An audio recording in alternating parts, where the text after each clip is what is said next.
El mundo despertó con una noticia que pocos vieron venir. El 3 de enero de 2026, Nicolás Maduro, el hombre que gobernó Venezuela por más de una década, fue capturado en una operación militar sorpresa liderada por Estados Unidos y trasladado bajo custodia hasta Nueva York, donde enfrentará cargos federales por narcoterrorismo, importación de cocaína y delitos de armas. Maduro, alguien que durante años fue visto como el sucesor y continuador de Hugo Chávez, pasó de ser presidente de un país petrolero a prisionero de una corte federal estadounidense. Del lujo y el poder que rodearon a Maduro, a la vez que su país se sumía en una de las crisis económicas, sociales y políticas más profundas del continente. Desde sus apariciones con yates y relojes de alta gama, trajes caros y una imagen de presidente bien vestido que contrastaba con las calles vacías y mercados cerrados. Nicolás Maduro Moros nació un 23 de noviembre de 1962, en el corazón del barrio popular de El Valle, en Caracas, Venezuela. Fue el hijo menor en una familia de clase trabajadora donde la política ya corría en la sangre. Desde temprana edad, Maduro fue testigo de los contrastes de su país, los sueños de una sociedad más justa y las realidades duras de la vida en un barrio obrero. Aunque Venezuela era visto por muchos como una tierra de oportunidades petroleras y progreso en América Latina, no todas las familias se beneficiaban por igual. En la escuela secundaria pública, Liceo José Ábalos, el joven Maduro comenzó a forjar su carácter de líder. Se involucró activamente en la vida estudiantil y llegó a presidir la Unión de Estudiantes. Era el tipo de chico que hablaba fuerte, que trataba de organizar a sus compañeros, que no temía tomar el micrófono y decir lo que pensaba. Aunque nunca completó sus estudios secundarios, los registros oficiales señalan que no se graduó. Maduro siempre tuvo la ambición de influir en su entorno. A los 24 años, su trayectoria dio un giro que marcaría el resto de su vida. En lugar de seguir un camino académico, Maduro viajó a Cuba para recibir formación política y sindical, gracias a su militancia temprana en la Liga Socialista. Fue ahí, entre camaradas y teorías revolucionarias, donde se consolidó su visión ideológica y se conectó con la política internacional de la izquierda latinoamericana. A su regreso a Venezuela, ya no era solo un joven con ideas fuertes, era un activista con entrenamiento y propósito. Consiguió trabajo como conductor de autobús para el sistema de transporte de Caracas, una labor modesta pero esencial. Allí mismo, en la cotidianidad del Metrobús, fundó un sindicato no oficial de trabajadores, pronto convirtiéndose en líder respetado entre sus colegas y visto como un hombre que defendía a la gente común. Cuando Hugo Chávez protagonizó el intento de golpe de Estado del 4 de febrero de 1992, el entonces joven militar quedó detenido y encarcelado por sus acciones contra el sistema político tradicional de Venezuela.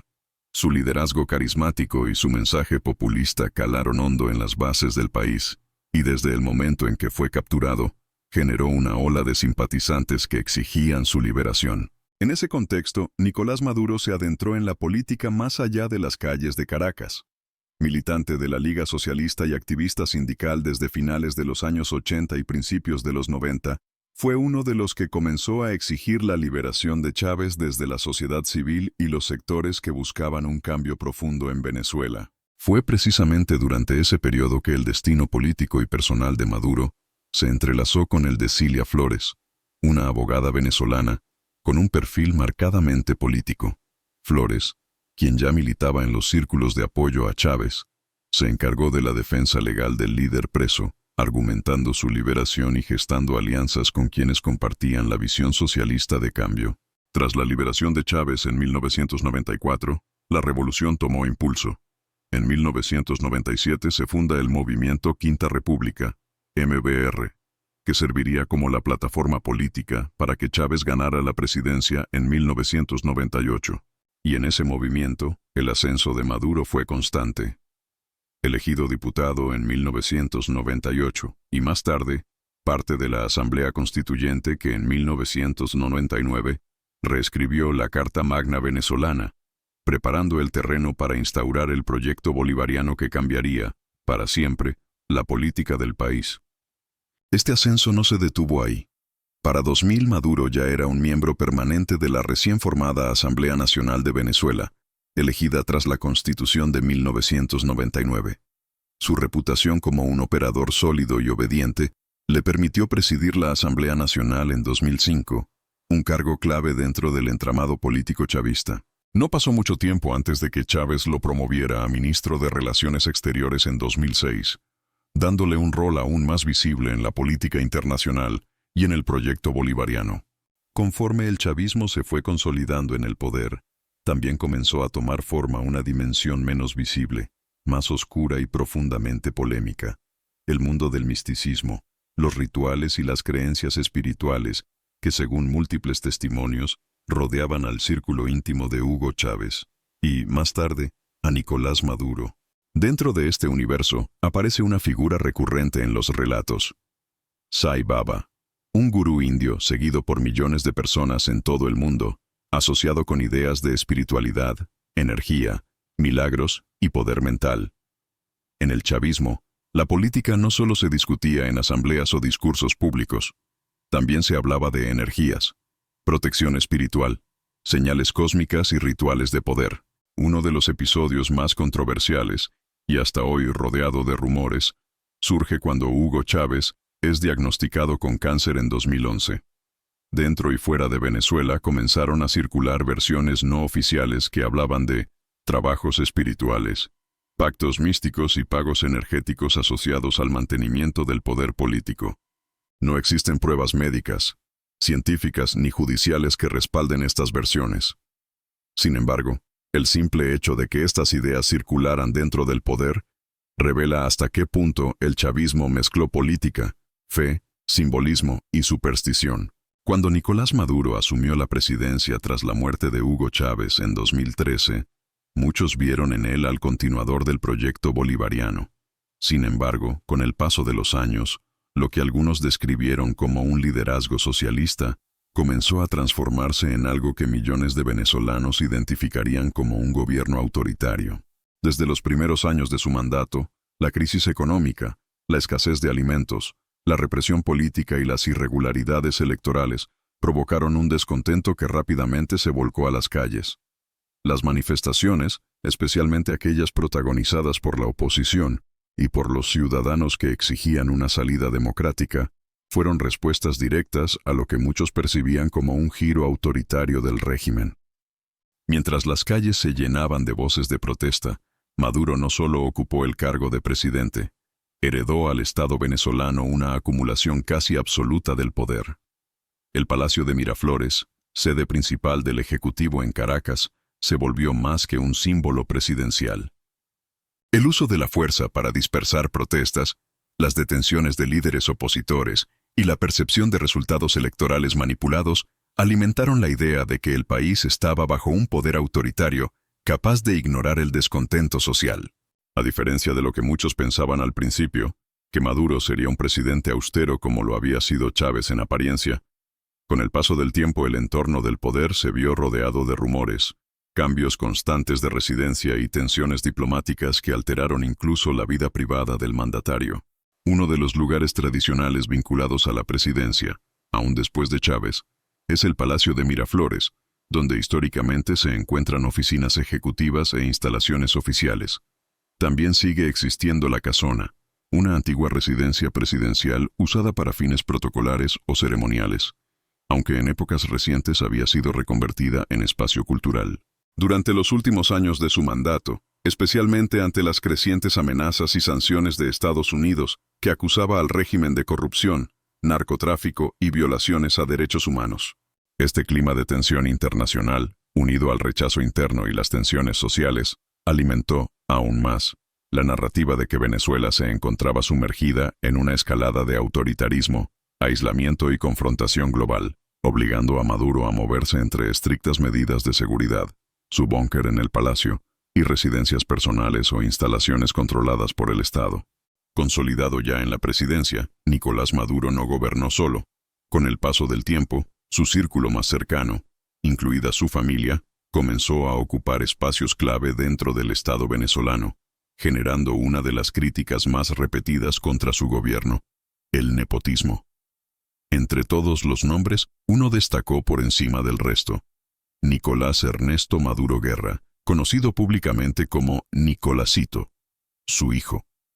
A diferencia de otros jóvenes venezolanos obligados a emigrar o sobrevivir en medio de la crisis, Nicolásito creció dentro del núcleo del poder chavista. Uno de los cargos que más controversia generó fue su ingreso al cuerpo de inspectores y estructuras vinculadas al control estatal, lo que para muchos representaba una señal clara de privilegio heredado. La indignación pública explotó cuando se filtró un video que rápidamente se volvió viral en redes sociales. En las imágenes, se ve a Nicolásito en una celebración privada, mientras personas a su alrededor le lanzan grandes cantidades de dinero en efectivo, en un país que ya enfrentaba una de las peores crisis económicas de su historia. En 2019, el gobierno de Estados Unidos impuso sanciones directas contra Nicolás Maduro Guerra, congelando cualquier activo bajo jurisdicción estadounidense y prohibiendo transacciones con ciudadanos o entidades de ese país. Además de las sanciones, autoridades estadounidenses y medios internacionales han vinculado su nombre a acusaciones relacionadas con corrupción y presuntos nexos con el narcotráfico, siempre en el marco de investigaciones y señalamientos políticos, no de condenas judiciales definitivas. Más allá de cargos, sanciones o videos filtrados, Nicolásito se transformó en un símbolo, el del hijo del presidente que creció rodeado de privilegios mientras el país colapsaba.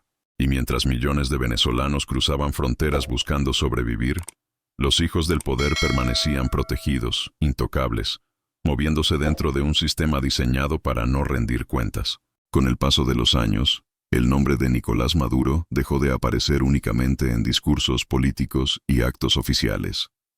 Poco a poco, comenzó a surgir en archivos judiciales, reportes de inteligencia y expedientes internacionales, donde se hablaba no de ideología, sino de dinero, lujo y operaciones clandestinas. Distintas agencias internacionales comenzaron a construir expedientes que describían al régimen venezolano como una estructura donde el poder político y el dinero ilícito se mezclaban. En estos archivos se hablaba de delitos financieros, redes de corrupción y esquemas complejos diseñados para mover capital fuera del país, lejos del colapso económico que sufría la población.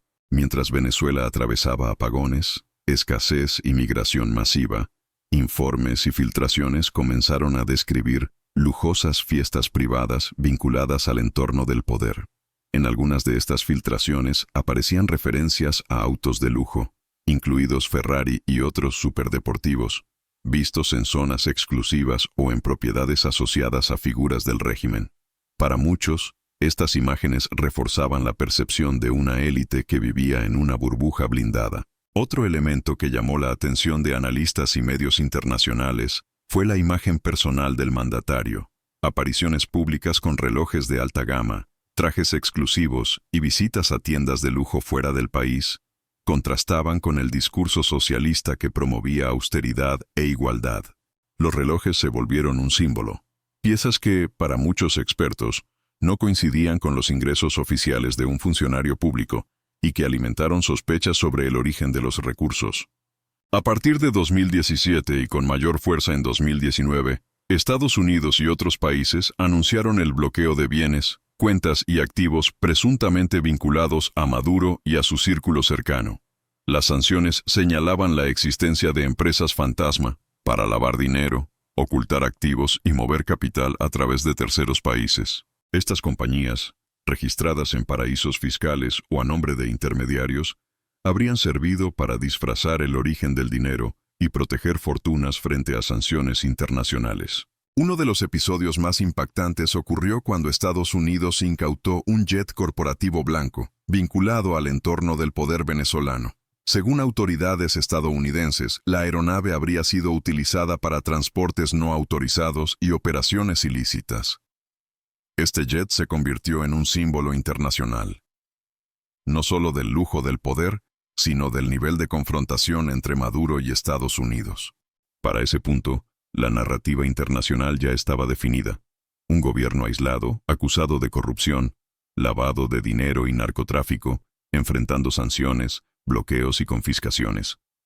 Con el poder ya consolidado, la imagen pública de Nicolás Maduro comenzó a rodearse de símbolos clásicos de jefes de Estado autoritarios: seguridad extrema, vehículos blindados, residencias exclusivas y movimientos cuidadosamente calculados. Uno de los elementos más visibles fue su camioneta Cadillac blindada, diseñada para resistir ataques armados, explosivos y situaciones de alto riesgo. No se movía sola. Cada traslado del presidente estaba acompañado por una caravana de vehículos, integrada por camionetas negras, autos de escolta, motocicletas y unidades tácticas, además de los palacios oficiales. Investigaciones periodísticas y reportes no oficiales han hablado de mansiones privadas y residencias reservadas, utilizadas por el mandatario y su círculo más cercano. Propiedades fuera del radar público, protegidas por seguridad militar y mantenidas bajo estricta confidencialidad. Estas residencias, según los señalamientos, habrían servido tanto para descanso presidencial como para reuniones privadas lejos del escrutinio público, reforzando la percepción de un poder que prefería operar en la sombra. Otro símbolo que comenzó a circular en reportes y filtraciones fue la existencia de un yate de lujo vinculado al entorno presidencial. Embarcaciones exclusivas, con tripulación privada y comodidades de alto nivel, completamente opuestas a la narrativa de austeridad revolucionaria. Para muchos venezolanos, el simple rumor de un yate presidencial fue suficiente para encender la indignación. Un país con escasez de alimentos y medicinas, mientras el poder navegaba en aguas privadas. En distintos expedientes y trabajos periodísticos, apareció repetidamente el nombre de República Dominicana. Según estas versiones, el país caribeño habría sido utilizado como punto de descanso vacacional, reuniones discretas y escala estratégica para vuelos privados. Pero junto a los rumores de vacaciones de lujo, surgieron acusaciones más graves. Autoridades estadounidenses y analistas han señalado que la región del Caribe, incluida República Dominicana, habría sido usada como ruta de tránsito dentro de esquemas de contrabando y narcotráfico atribuidos al entorno del poder venezolano. El gobierno de Maduro siempre negó estas acusaciones, calificándolas de propaganda y guerra política. Sin embargo, la repetición del mismo patrón en distintos informes internacionales mantuvo viva la sospecha. Con el paso del tiempo, estos elementos, la Cadillac blindada, las caravanas, las mansiones, el yate y los viajes discretos, construyeron una imagen internacional muy clara, la de un presidente que gobernaba rodeado de lujo y seguridad extrema, mientras su país se hundía en la crisis. El contraste se volvió imposible de ignorar, y cada nuevo señalamiento internacional acercaba más al régimen a un aislamiento total, preparando el terreno para el capítulo final de esta historia. Mientras Nicolás Maduro continuaba aferrado al poder en 2025, bajo una agenda cada vez más aislada del mundo democrático, también su imagen pública reflejaba contradicciones flagrantes entre su discurso y su estilo de vida. A pesar de criticar públicamente a líderes occidentales, incluido Donald Trump, al que atacó repetidamente en discursos y redes sociales por su postura contra el chavismo, Maduro no pudo escapar a la realidad que lo rodeaba: el uso de símbolos de lujo asociados tradicionalmente con Occidente.